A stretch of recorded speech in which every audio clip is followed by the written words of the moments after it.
안녕하세요. I hope I got it right. Very good. Very good, thank you. Welcome to Azerbaijan, to this piece of Azerbaijan on the western coast of the United States.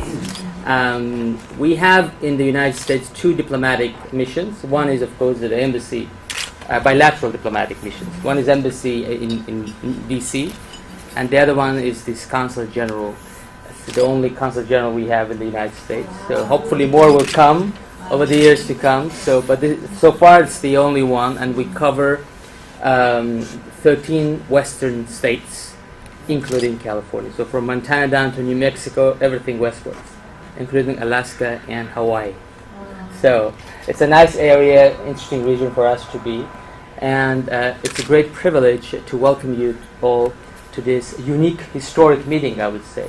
This is a major Azerbaijani Korean meeting that's taking place in the United States, and we are very happy to be part of this important historical milestone, and we hope very much that many cooperations, partnerships will emerge from this meeting. In the beginning, I would like to show you a very short clip about Azerbaijan.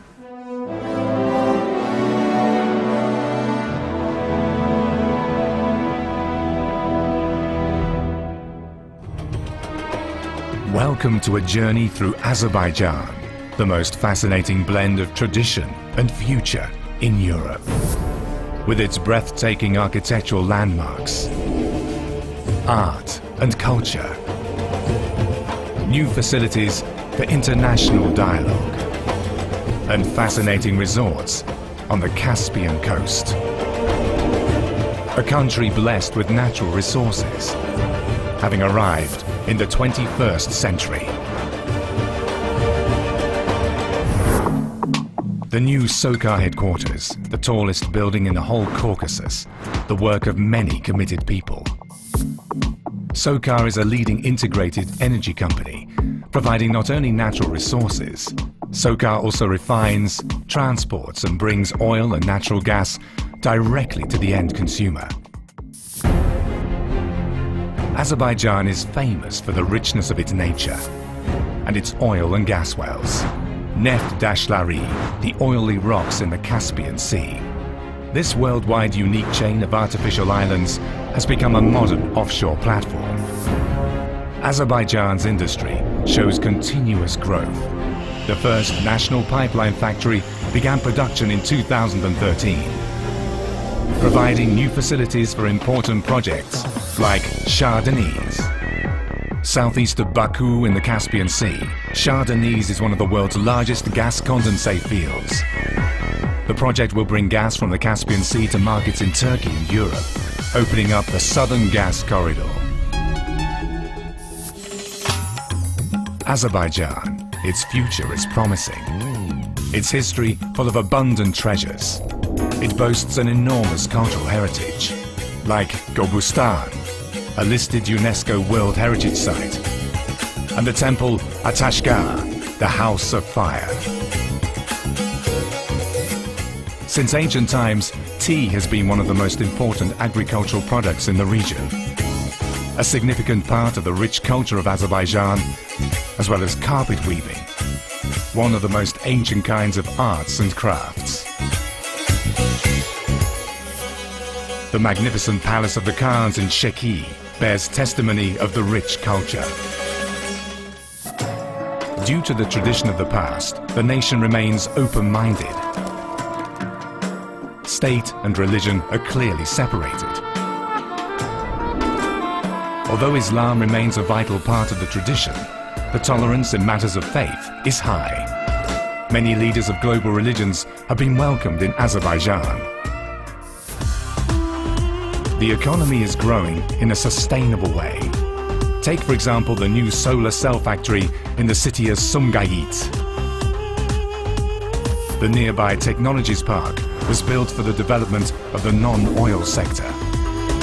The modernization of the chemical industry is successfully continuing. New projects are underway. OGPC, the oil and gas processing plant, is one of the most important. a multi-billion euro investment. The younger generation already benefits from a new cosmopolitan flair. Institutions like the Azerbaijan Diplomatic Academy are dedicated to preparing innovative global leaders. SOCAR's Baku Higher Oil School for the next generation of engineers. Also in the booming capital, the future has already begun. The impressive project Baku White City is the largest urban master plan development in the world. Construction is well underway. New Olympic centers have been built throughout the country.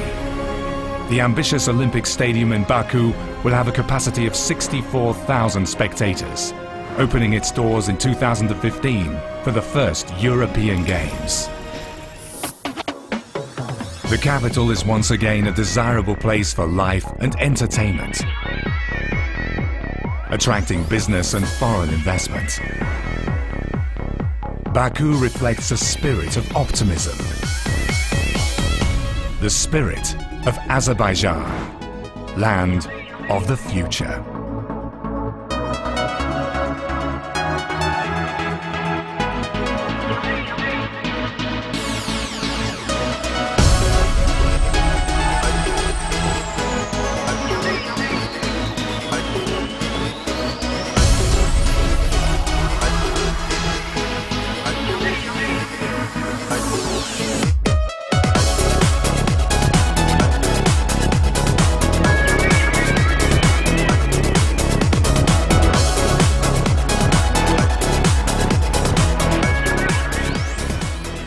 Now I'd like to, so first of all, let me tell you that I was extremely honored and pleased and delighted to meet Ms.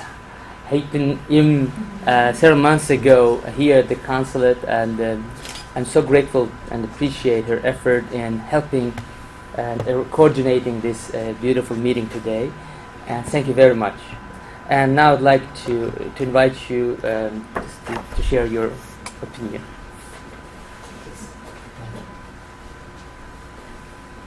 It's still good morning. Good morning, everyone. Again, I just want to welcome and thank our donor advisory board members who have been supportive of KCCD's work, and also a couple of new friends. You know, when I first received the call from the Consul General of Azerbaijan, I said, who? Where? And you know, I had met him actually maybe a couple of years before at a reception hosted by the American Jewish Committee. And at that reception, we had exchanged cards, and I had added him to our email distribution list. And who would have known that it would have led to this historic gathering today? You know, looking at the video of the country of Azerbaijan, I mean, I know that the Consul General had shared a little bit about the country, and I was very impressed and amazed by the DNA of this amazing country that has been around only 20 years, although actually the founding was way back in the early 1900s. And I would share about that. But just watching this film, you know, what I really believe as part of the DNA of KCCD is that each one of us has this amazing light that God has given each one of us as an individual, as a community, and as a country. And, you know, I'm ashamed to say Azerbaijan, where? And then you really, when I talk to people, they go, what? Where? But you know what? You know, it was only maybe 2 decades ago that I remember coming to the United States, no, 4 decades ago. And Korea, also as a country, they would say, who, what, where? And I'm so grateful to God that today Korea has started to see its light in the world. And just seeing the beautiful architecture and just the brightness of the country, the freedom of religion in the country. And I learned also that in the early 1900s, this country was the first to give women voting rights in the world. At least in the Western region, I'm thinking that's the world. Isn't that amazing? And just so many beautiful things of the country of Azerbaijan. And also it is one of the leading trading partners for Korea as well. And so again, I'm very grateful that the Consul General, in light of today's time in which actually religious factions and wars are just so prominent in our world, as well as racial differences and conflicts. And here is this country that's a shining example, really the one leading Arab country where freedom of religion and just people are able to get along. And so again, I'm so honored and impressed. And it's my prayer that Azerbaijan, maybe through our partnership, will get its light even in the greater space, so that it's not a council office here in Washington, D.C., but all over the United States and also in the world as well. So again, thank you, Consul General Nassimi Agayev. We both share a name that we have kind of difficulty trying to pronounce, but it is a beginning of a wonderful friendship.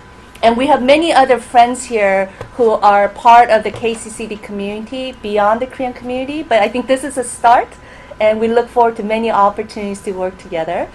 For the rest of the day, Consul General is going to share a little bit more because, like I said, there's so much to this country. And then he will be bringing up a couple of other individuals from KCCD. And then we would like to have your questions, any comments, please share with the Consul General. And then we will move into a networking luncheon session that the Consul General has prepared as well. So thank you.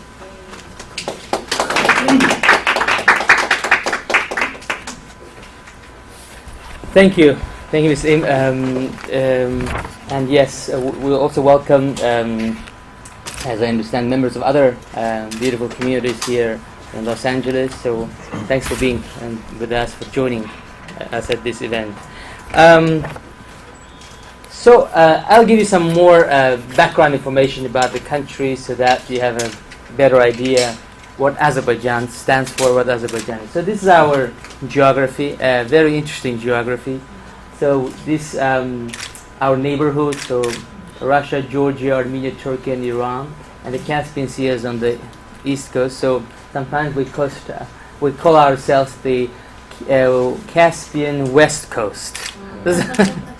So Azerbaijan is the only country, by the way, in the world that borders both Russia and Iran.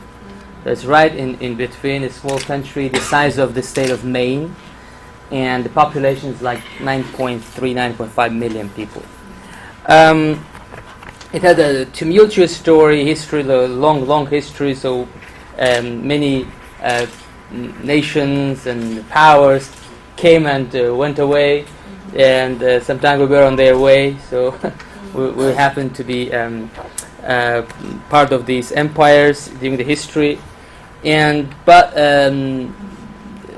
in 1918, Azerbaijani people established its own republic, for the first time a republic with the name Azerbaijan in it. So we had different Azerbaijani states, but with different names. So this was the first time that the Republic of Azerbaijan was established, following the collapse of the Russian Empire and the October Revolution. So we used the historic chance to achieve our freedom.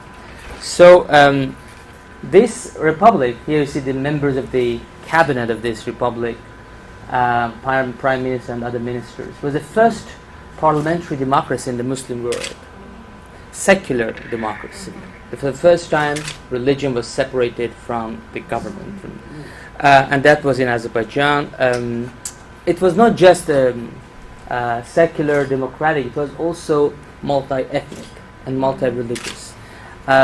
They appointed several Christians and Jews even to the important government positions. Here you've got Yevsey Gindes, a Jew, Azerbaijani Jew, who was appointed to the position of health minister in that cabinet in 1918, 1920. So imagine, like almost 100 years ago, a Jew was appointed to a position, a ministerial position in a Muslim country.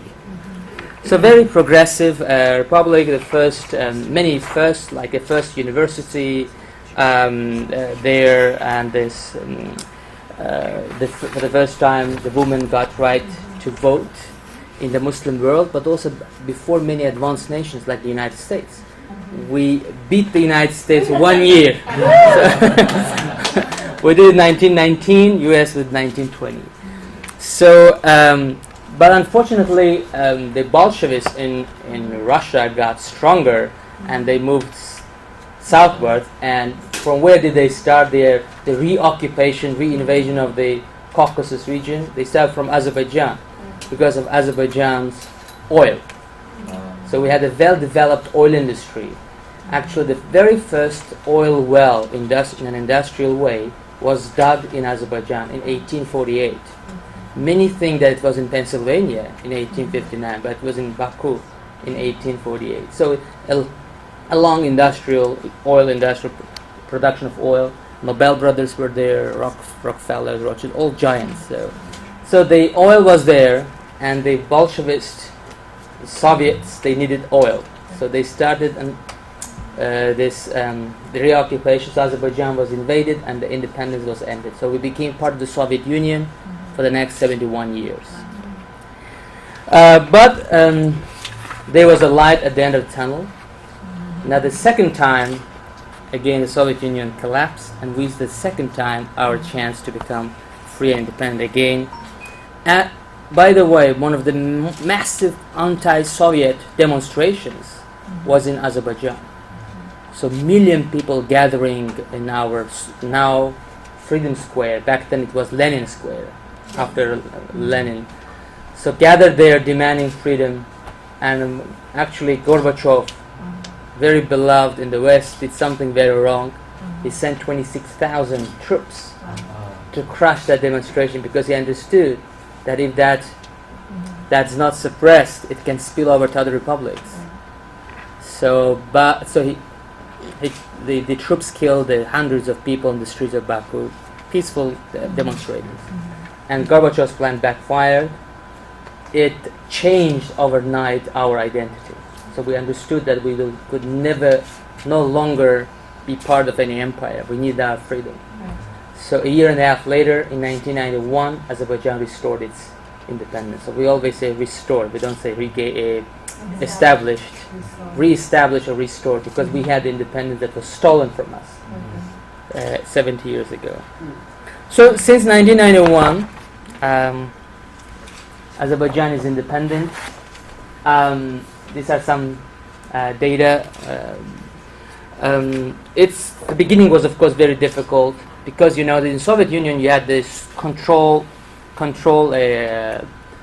economy, centralized economy, and suddenly everything collapsed.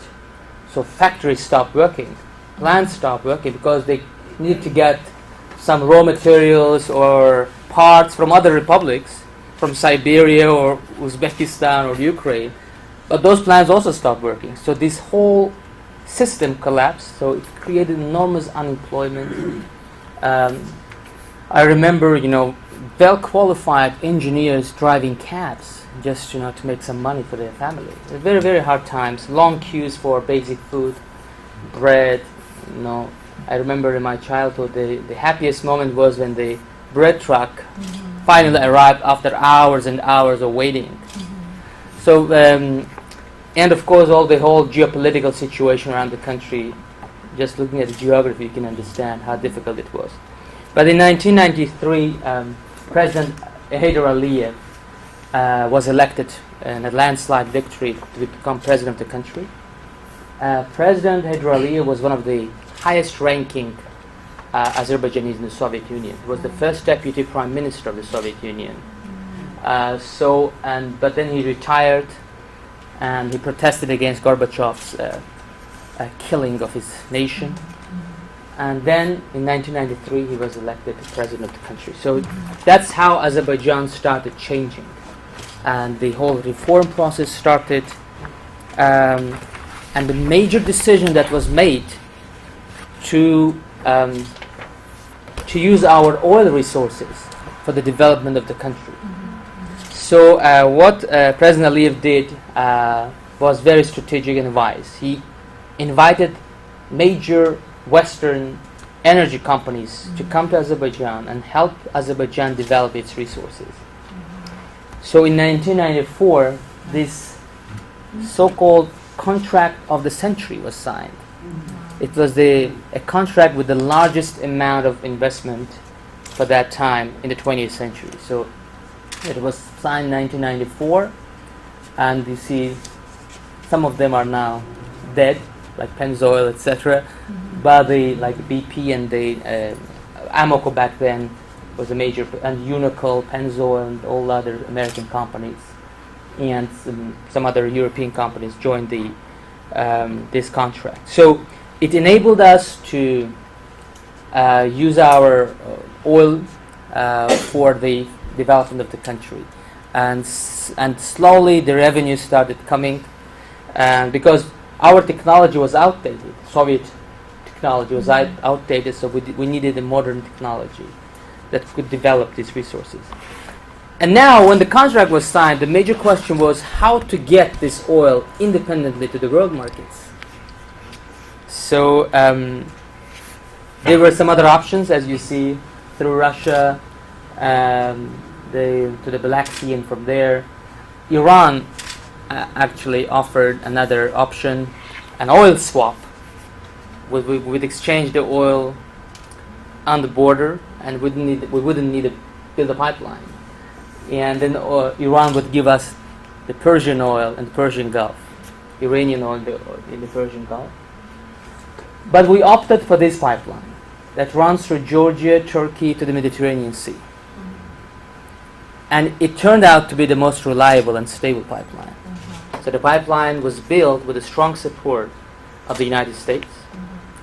Actually, by all experts, this pipeline project is called the major achievement of U.S. foreign policy in the entire post-Soviet area, because it enabled countries like Azerbaijan and Georgia strengthen their independence, but also it gave them access to Central Asian countries, to the West. So the pipeline now is working. Millions of barrels of oil are flowing through this pipeline to the world markets. It comes to the Ceyhan, the Mediterranean port of Turkey. From there it goes to Europe, to the United States, and a large portion goes, by the way, to the state of Israel. Around half of oil Israel gets is from Azerbaijan today. So every second car in Israel is running on Azerbaijani fuel. So it's another emblematic of our strong relationship and friendship with the state of Israel. So this new development has also enabled us to increase the welfare and well-being of the population. Here you've got a statistic. It's a UN data. So in 2001, the poverty rate was 49%. And you've got the figure 5.5% for 2014. It's a drastic reduction in poverty in the country, thanks to the smart use of the oil revenues. We created a state oil fund where all revenues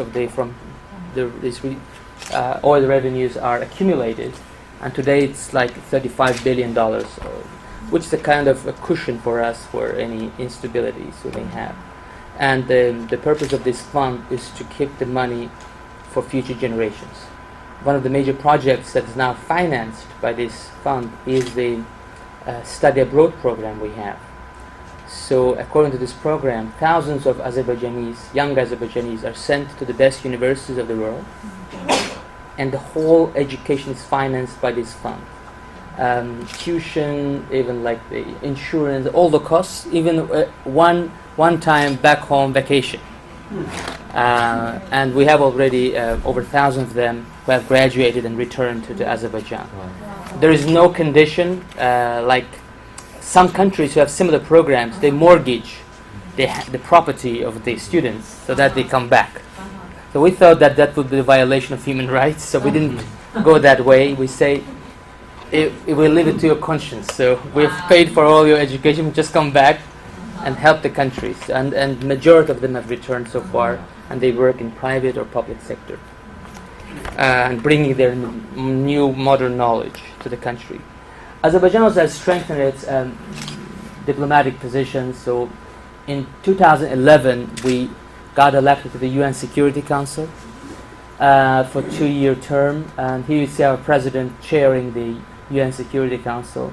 It was a very tight competition. Our competitor was very strong, was backed by several other strong members of the UN. with lots of lobbying. It was Slovenia, but whole European Union was backing, of course, Slovenia. And so it was very hard, but Azerbaijan won that.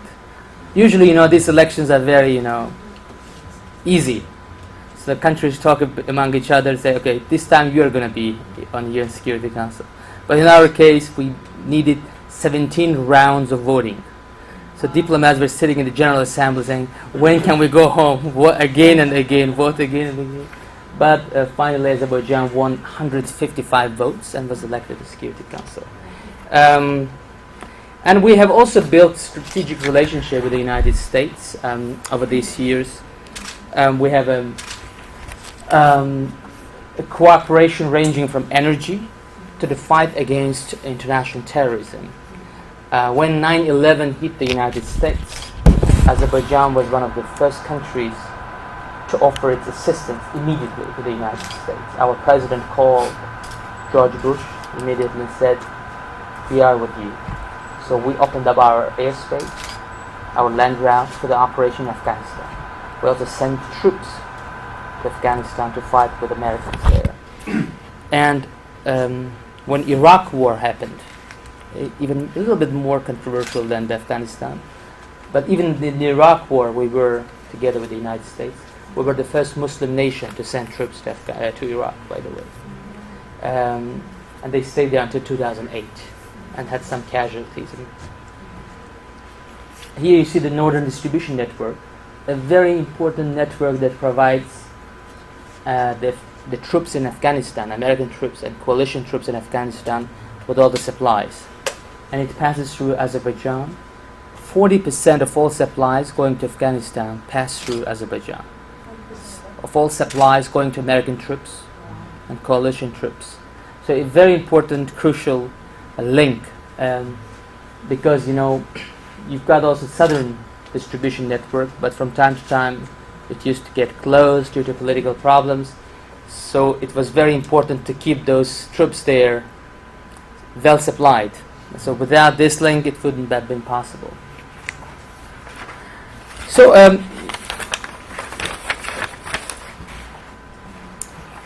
here, another major project. So we have, I talked about the oil, but we have also natural gas. There's a large oil field, large field, let's say. We thought it was an oil field, and we signed a contract. It's Shah Deniz, and once they started digging, they found more natural gas than oil. So now it's called a natural gas field, a major discovery for BP actually in the world. So this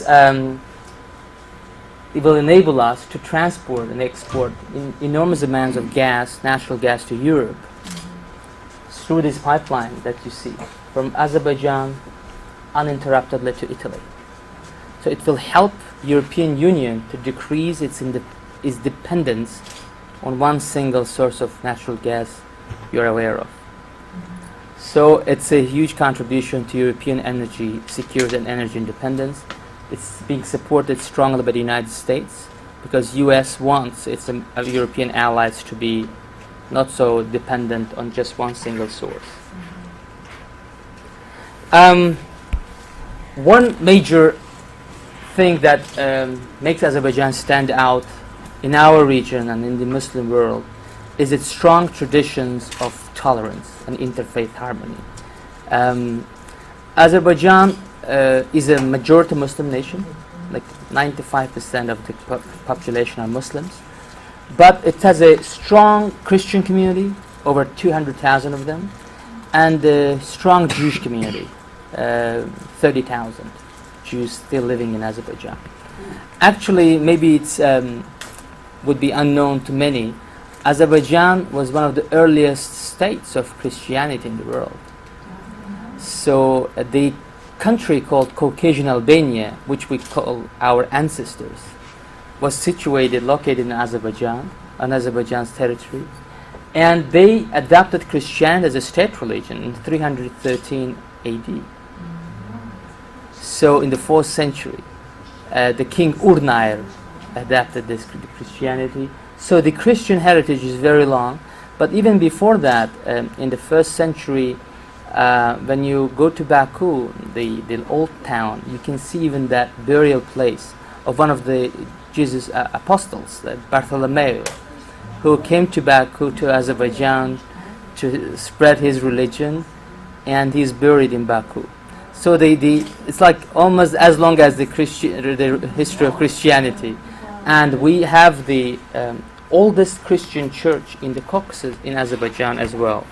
I hope we have the image of that church here. Caucasian Albania. So this Albania had nothing to do with Albania of the Balkans, by the way. So Albania, just the Romans, when they came to this region, they usually would call the places they didn't know with the names they knew.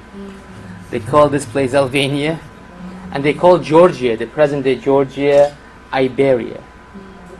But that's nothing to do with the Spain or Portugal. So this is the ancient church, and today this Caucasian Albanian community is continued with this heritage is continued by our community, which is called Udins, who have taken over the heritage, and they continue this tradition, this religion, faith. So we have also the huge Russian Orthodox Church. You see the Orthodox Cathedral in Baku, and large Belarusian from Belarus or Ukraine. You know, during the World War II, when Hitler advanced towards the Soviet Union and started invading some parts of the Soviet Union, many Russians, Belarusians and Ukrainians moved to Azerbaijan and created their community. The Russians came in the 19th century, but more Belarusians than Ukrainians. So we have big Christian communities represented by these ethnicities as well. So here also a Catholic church. The ground for this Catholic church was donated by the government of Azerbaijan free of charge. And Pope John Paul II came to Azerbaijan and laid the groundwork for this church, which was opened in 2006. That's why it's a modern structure. Catholic community is small, mostly from Poland and the Czech Republic, represented by them. And this is the German Lutheran Church, the largest Protestant church in the country, also in Baku, in the middle of Baku. So Germans who came to Azerbaijan actually in the beginning of the 19th century to escape the Napoleonic Wars in Germany and establish their cities and community in Baku, and they built this church, very old one. So there's an active Lutheran community as well. And also an Armenian church. You see the building, it's also ancient, and it's right in downtown Baku. Well preserved, beautiful library with ancient Armenian books inside it. And they actually in 2010 we hosted a large gathering of world religious leaders, and we invited the Armenian Catholicos, Karegin II, so he's like Armenian Pope, to come to Baku. And he came here, and we took him to the church. He prayed there at the church, and he told his host that actually he had worked in that church in 1970s as a young man for 2 years during Soviet times. So this principle of interfaith harmony is extremely important for us, because especially now when you see so much turbulence in the Middle East by all those crazy extremists who who pretend to be speaking on behalf of their religion. So we want to prove them wrong, and we're proving them wrong on a daily basis. We're proving them wrong in a sense, giving the message that you're absolutely wrong. It's possible for Muslims, Christians and Jews to live together in peace and dignity, respect each other, admire even each other. No, it's not just about toleration, because the word tolerance in a narrow sense of toleration would mean that, I don't like you so much, but I have to tolerate you because there are some laws that would punish me. No, it's in Azerbaijan it's beyond toleration. It's a mutual acceptance of each other's tradition, religion, and faith. That, I think, is a very important model that should be replicated by several others, many others actually, in our troubled region. That's why we try to be that example there. Just take the example of the Jewish community, for example. Here you see a synagogue in the middle of Baku, capital. It belongs to the mountainous Jewish community of Azerbaijan, which has been in Azerbaijan for at least 2,000 years. When the second temple, the Jewish temple, was destroyed in Jerusalem, they moved through Babylon and Iran to Azerbaijan, settled down in the mountainous area. So they're called mountainous Jews, not because they're hikers, but they used to be in that region. 300 years ago, Azerbaijani Muslim leader of that region invited them to build their own town across the river in the capital. It's the region called Guba. And he said, if anyone touches you, I will be there for you. Just if you have any problems, just light the candles or give me the signal, I'll send my troops to help you. So this red village or red town was built 300 years ago. It's still there, and it's considered probably the largest all-Jewish town outside of Israel. Wow. So in 2011, this synagogue was built, the new synagogue, and it was completely built and financed and paid by the government of Azerbaijan. Probably the first time in history that the government of a Muslim country has built a synagogue, which is even in Israel, government doesn't pay 100% for construction of synagogues. So we try to help the faith communities as much as possible. Every year, Azerbaijani government allocates funds to support the different faith communities, Christian, Jewish, but even other communities like Zoroastrians or Krishna. So we try not to discriminate. Really recently, we built this beautiful religious center for the Orthodox Church, and our president was there to open it. Here's another image of it. So it's a 4-story building for the Christian community of Azerbaijan.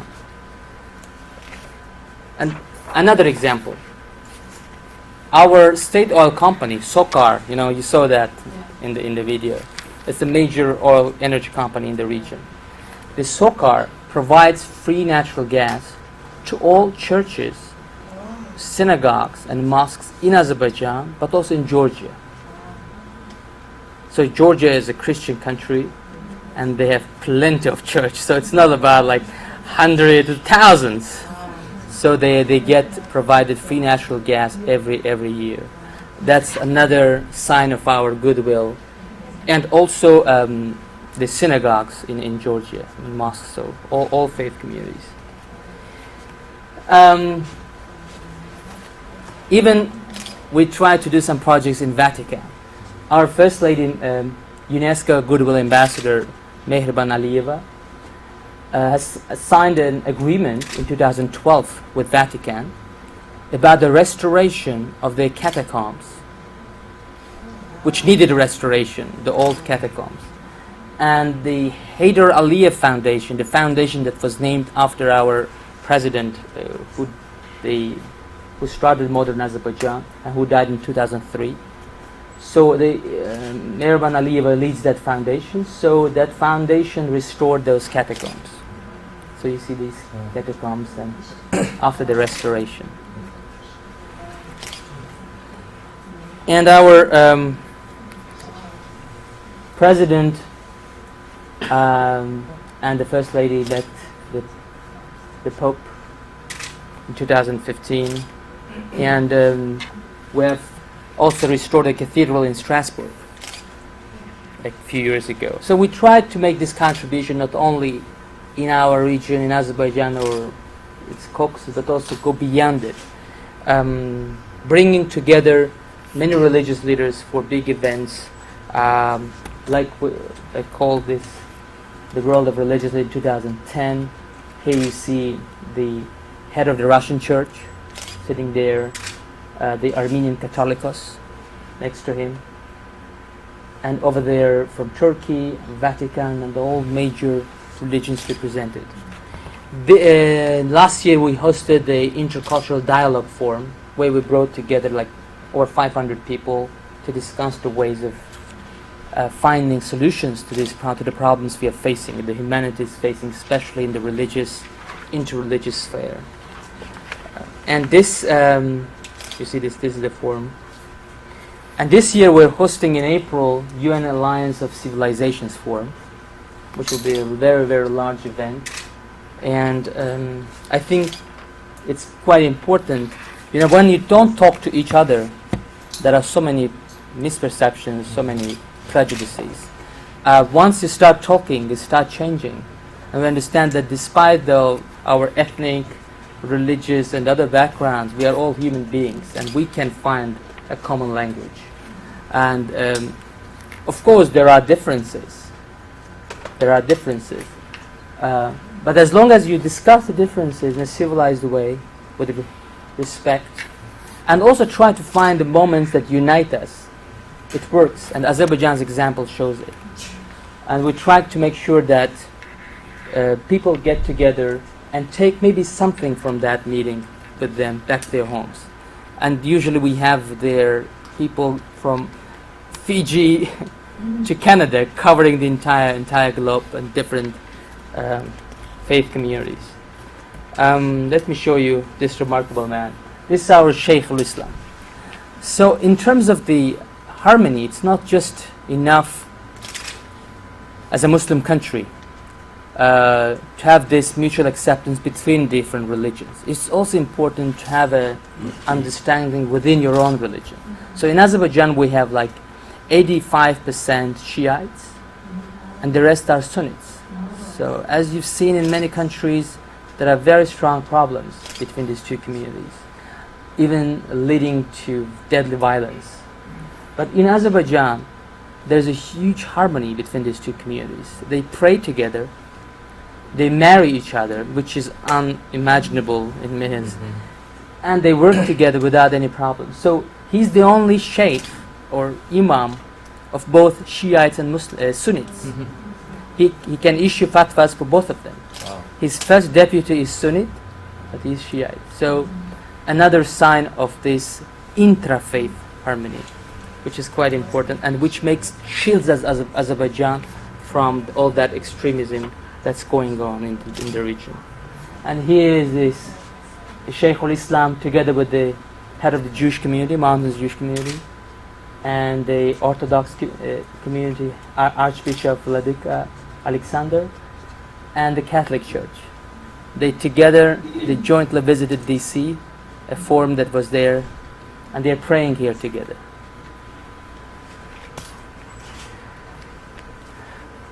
Now another interesting moment.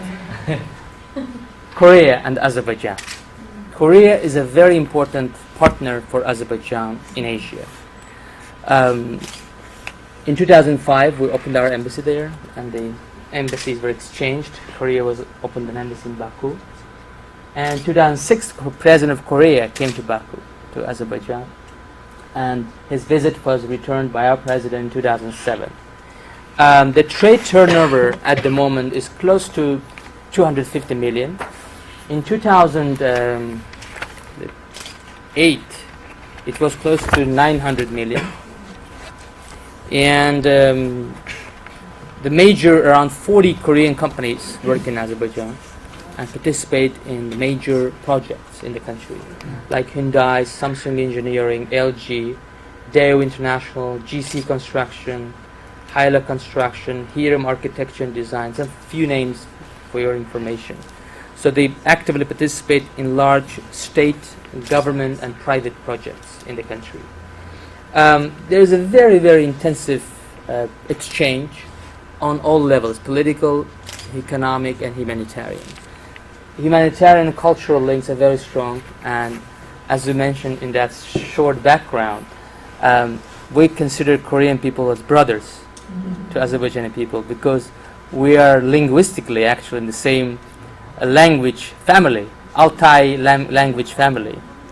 So both are not Indo-Europeans, they're Altai language family. Of course, we were so apart from each other, now we don't understand each other so well. But the roots are from one mother, let's say. So that's why it has enabled us to build this wonderful partnership with the Republic of Korea. Here you see some other images. Our president visited Korea a second time for the nuclear summit. And here the recent visit from Naval Commander of Korea to Azerbaijan. So as you see on all levels, or the educational cooperation forum that took place in Korea in 2015. Our Minister of Education is 38 years old and was educated in Sacramento, by the way. Wow. So, and here's some Korean children in Azerbaijani national costumes. So there is a huge mutual interest in developing this relationship, and for Korea, Azerbaijan is an important ally in the South Caucasus region, and we appreciate it a lot. And let me show you this. The first restaurant was opened in Seoul, so when you go back to Seoul, you can visit the restaurant Baku in the Sincheon district, is right? In northern Seoul. Sincheon. Wow. So that's, as always, I spoke longer than I planned, but I would say at the end, 감사합니다. Thank you very much. And now I'd like to invite you again, introduce the honorable people. Thank you. I have to say, wow. Consul General Nasimi Agayev, I feel like today, definitely from myself, I feel like the whole room, you have gained new fans of your country. And I think, the verse that really is an inspiration and model for KCCD comes from Matthew 5:16 that says, "Let your light shine before men, that they may see your good works and praise your Father who's in heaven." And I feel like just as Pope John, by leading with good works, he has also gained new fans on a global basis. But your country choosing to use your oil resources for the good of the country and to also for the good of the people and all people, I feel like I said, I feel like you've gained a raving fan as well. So again, thank you, and I'm really glad that you have allowed us to bring us, especially from the faith community, because I feel like in many ways the faith community leads in entering places where no one else chooses to go, and has also helped create bridges of understanding. So again, I feel like today is the start of many wonderful things to happen. And so with that, I'd like to just invite a couple of our leaders from KCCD to just give a short kind of a commentary response, whatever your thoughts, and then we'll open up for questions. I know we're all hungry. We can't go to South Korea to try paku, but I think we'll be able to try some food today in the next room, and we could continue our networking. So I'd like to invite Reverend John Park first to say a few words, and I'll provide translation. So, and he is our board co-chair. 오늘 우리 나스미 우리 총명사님 저희들을 초청해 주셔서 정말 감사합니다. Thank you so much, Consul General Nasimi, for your wonderful invitation. 너무나 인물이 잘생겨서 배우가 오신 것 같았어요. You are so attractive. I thought an actor came into the room. 배우 로버트 미참과 꼭 닮았어요. You look like Robert 미참. Mitchum. Okay, Robert Mitchum. 네, 닮았어요. 이렇게 형제라고 해주시니 너무나 감사합니다. And thank you for saying that we are brothers and we're family. 내가 올 때는 이 아르바이잔이 굉장히 이슬람 나라이기 때문에 좀 걱정을 했어요. When I came here to this gathering, I was a little worried because I knew that the country was known as a kind of Islam country. 근데 이슬람인데 이슬람교가 95%라고 해서 내가 놀랐는데 오늘 말씀하시길 한 85%라고 말씀하시니까 굉장히 좋았고 또 우리 다른 여러 종교들을 이렇게 자유롭게 또 선교할 수 있도록 만들어준 나라에 대해 고맙게 생각합니다. And I heard that actually the country was 95% Muslim, but you actually said 85%. But regardless, that you 85% of the Muslim population are Shias. 네, okay. 시아. It is 95%. Yeah. So, but he was just very pleased and honored and grateful that you have created a country, or you are part of a country that has created space for all religions and faith. 네, 우리 대한민국 대사관이 거기에 또 나가 있는 것도 굉장히 좋게 생각했고요. And to have an embassy, Korean embassy there, Oh. was welcome news. 바쿠 대학이라든가 아르제바이잔 대학이라든가 대학교 3개에 우리 한국어과가 있다는 것이 너무나 exciting했습니다. Oh, and to hear that there's Korean language taught Yeah, at your universities, actually, 3 universities. 예, 이렇게 했고 또 여러 가지 우리 한국도 외세의 침략을 많이 받았어요. 그런데 And Korea itself has also received a lot of international aid. 근데 아르바이잔도 상당히 침략을 많이 받았는데 Korea had been invited by a lot of foreign countries. 그런 게 좀 굉장히 같았던 것 같은 느낌이 들어요. And also Azerbaijan also had been invaded by a lot of foreign countries, and so we have a lot of common pain, common history. 다른 게 있다면은 그 나라는 오일이 많이 나가지고 부자가 된 것 같아요. But the difference is that your country has a lot of oil, and you have become a very rich 오일이 country. 하나도 나질 않아요. We don't have any oil in 네. South Korea. 근데 우리 한국이 이제 세계 경제대국 10위권 안에 들어갑니다. And today, though, thankfully, South Korea also has established itself as one of the 10 leading, world countries. 우리 GDP가 4만 불을 예상하고 있어요. So our annual GDP is 40,000. 근데 앞으로 우리 이 아르제바이잔하고 같이 이렇게 협력하면 정말 형제 나라가 될 것으로 믿습니다. And I look forward to, again, greater partnerships, and I think that we will become closer to becoming brother, and I want to insert sister countries as well. 마지막으로 부탁드리고 싶은 Last 것은 request. 그 카피산 그 바다에 철갑상어가 많이 나오는데 철갑선이 뭐예요? 철갑상어 Shark. 철갑상어 What? 그 철갑상어 있잖아요. 상어 알. Egg. 애를. Okay. 그 상어. So, 그게 그 세계에서 그게 제일 많이 난다. so I heard in the Caspian Sea there is a lot of, caviar, maybe? Sturgeons, yes. 근데 Okay. 나는 비싸서 사 먹지를 못해요. But it's so expensive. I've never tasted it. 예, 우리 한번 초청해 주시면 바쿠에 바쿠에 한번 가보고 싶습니다. But I hope that someday you'll be able to invite so he could also have a taste and invite us to the Baku restaurant. 우리 KCCD 이사님들이 다 교회들을 하시고 또 그렇기 때문에 오늘 말씀하신 것을 그대로 또 전달을 또 하겠습니다. And so many members are of KCCD, board members, and also donor advisory members are here. And so we hope to be a great ambassador for your country. 그리고 우리 KCD 멤버는 LA에만 있는 것이 아니고 미국 전국적으로 있기 때문에 And KCCD members are here not just locally but nationally, and also we are definitely connected to the faith 우리 community. 나시미 총영사님을 많이 선전하겠습니다. And so we will definitely advertise and promote Council General Nasimi as well as the country.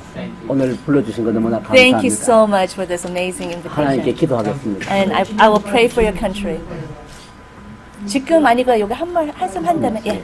감사합니다. So, and I will and then I would like to invite our second respondent, Reverend Ugi Kim, our second board co-chair. And then we'll take 2 or 3 questions, and then we will go into the next room, and we'll have more informal networking and more questions and answers there. You're going to translate for me? Oh no, actually not. I'm going to step aside. All right. Hi, my name is Ugi Kim. I'm serving at Shalom Church as a English pastor, and also I'm working for Biola University as one of the developers there. It's a pleasure to be here. Pleasure to actually watch the wonderful video that you made. Very tastefully, wonderfully, beautifully done. And at the same time, to listen to your introduction of the country was very heartwarming. I just feel like I came and I found like a hidden jewel that I have never, realized that it's something new. But at the same time, the greater joy comes when you actually find a new friend, I think, right? New friendship. And something that's already there between U.S. and your wonderful country, but at the same time, Korea as well. Some of the thoughts that came to mind as I was listening to you. Number one, actually, when I went to Korea 2 months ago, people did talk about your country many times, and I didn't get it because I didn't make the connection just because their Korean pronunciation of your country is different from American pronunciation. So I wasn't able to connect the two, but they are very excited about you. I mean, the future and the partnership they have. So especially people in the education sector were very excited to actually have the partnership. But for me, one of the video, at one moment in the video, he said, the future is now, for, Azerbaijan. But I feel like you are the future of the Muslim Islamic country, in a sense. And I hope that is the case, because, role model is something that is most important in terms of bringing change of culture and even people and even the soul. And what you have going on in your country is such a model for many Islamic countries. I hope that even in this dark hour of terrorism and conflict and genocide, I think to have a country like yours that people can turn to and say, yes, what has failed and what has succeeded, and Azerbaijan as a country that is that becomes a beacon of light for your faith, I think is something that gives hope not only to all the Islamic countries but also for the global community as well. My teacher, one of my teachers, his name is Miroslav Volf, who is a big advocate of just bridging the Christianity, like Protestants, Catholics, and Islam, and he would even contend to say that we serve the same God. But I always, though I may not agree with him in a lot of stuff, but I always question how he was able to see so much good in Islam. And I think hearing you today, I was able to see what he saw. That yes, the partnership and friendship is very much possible between two faiths, and the states that embrace different religion, and to see your country do something like that and really living it and not just tolerating, as you say, but really accepting it. And I think our religions both, I think ethically speaking, we believe that God primarily teaches us to love God, and we both do that, and to love our neighbors, because loving our neighbors is our best expression of loving God. So I think that's where we can really agree on, and we can really build our friendship on. So that was very moving, and for me, that personally, that was very significant. But I want to say that what impressed me the most, and I think this is where I think United States can learn from you, and that is, you talked about separation of state and church, or state of religion. I think a lot of people in America believe that separation of church and state means state not funding or not supporting religion because they're separate things. And it's almost it's kind of like they're antagonistic, competing. So very secular,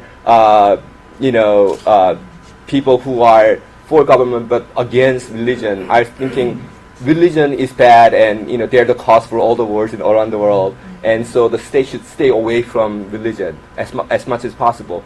That wasn't the idea of our founding, founders of this great nation. And I think your founder of your nation, your great nation, understand that very well. That religion has a very important role to play. Faith has a really important role to play in the country for the betterment of the country. And your government understanding that while keeping it separate, but at the same time it doesn't mean you're mutually exclusive, and you need to support one another. And to have the whole country behind that, and for your country to not only support faith organizations within your country, but also in your neighboring countries and even the countries that you may have hostility towards in the past.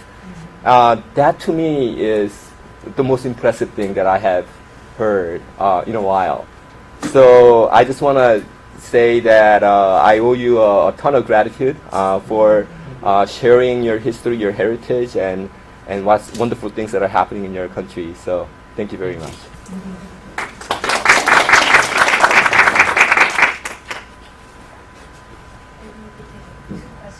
Yes, let me go back to that great image.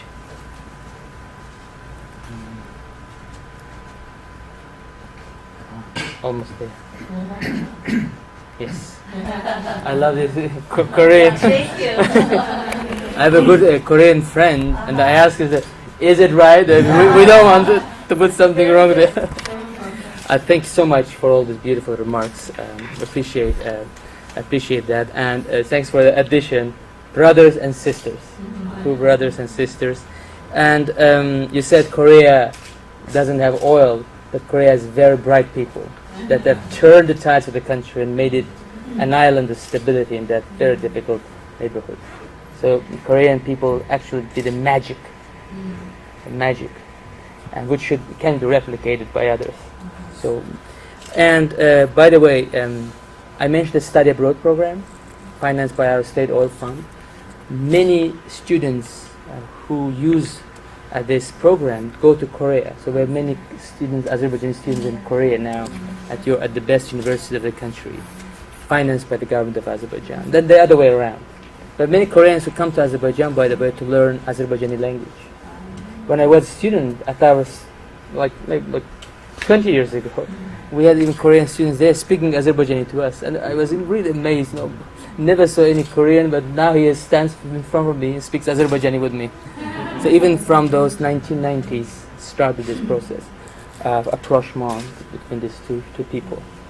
And this year, just yesterday, our president declared 2016 to be the year of multiculturalism and interfaith harmony in our country. So it's it's very emblematic of the government's approach to this issue and the attention we're paying to this topic. As you mentioned rightly, we need to work on it and to make sure that this model and example also is used and shared by others. Within this year, many events were planned, to hold in and out Azerbaijan. So I just wanted to mention this as well. So I'm open to any questions you may have. Yes, okay. Yes, please. Yes, I'm very, very much impressed. I come from Ghana in Africa.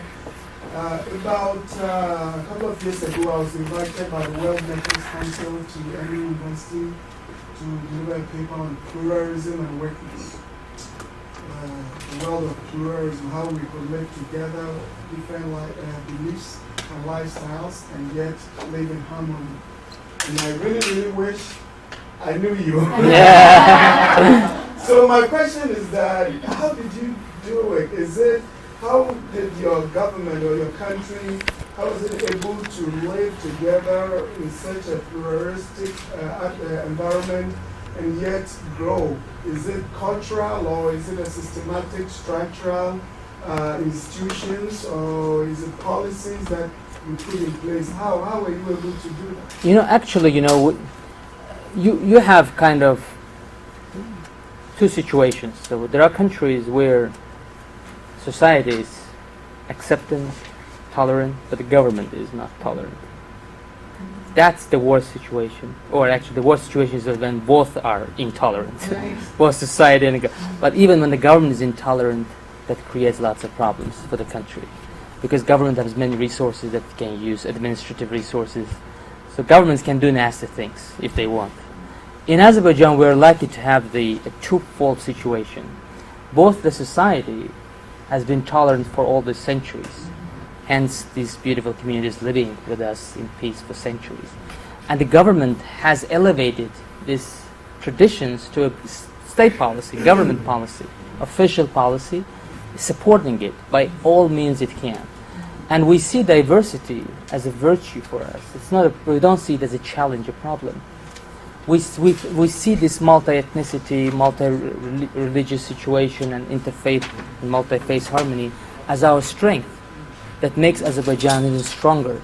And actually it shields us, protects us from all those foreign caused, we would say, extremism and terrorism that some forces try to infiltrate, to export to Azerbaijan.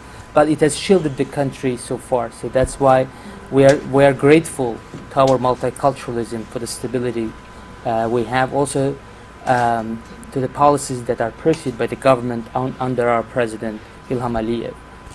He has actually taken it from the previous president and made this policy even stronger. That today ensures the stability in the country. So one of the major reasons behind this is stability in Azerbaijan, that it has become an island of stability in this region, is thanks to our multiculturalism and multi-faith harmony. Just a comment, I think, following on that, we need to start exporting the policies to other adjacent countries, because when I went through all what happened with Yugoslavia after they broke up, and then the Muslims and the Christians, I mean, almost all the wars in human history has been, through religion, or one way or another. Yeah. So Unfortunately. I think we need to broadcast that and have other people be aware, because you're in a region that's very, very, on top of a lot of turmoil, left, right, up, down, all over. That's so, right. That should be somehow promoted and exported out. Actually, the U.S. ambassador previous, Ann Dursey, she said that in 2009 that you export now oil, but that's what you have to export as well, the tolerance. We can continue our conversation over lunch, but thanks again to KCCD and to all those who have joined us, of course, and then we hope very much that many partnerships will come out of this meeting, and we look forward to working with you individually and also organizationally to make sure that this outreach has a kind of ramifications, positive ramifications in the future. Thanks again. Thank you. 감사합니다.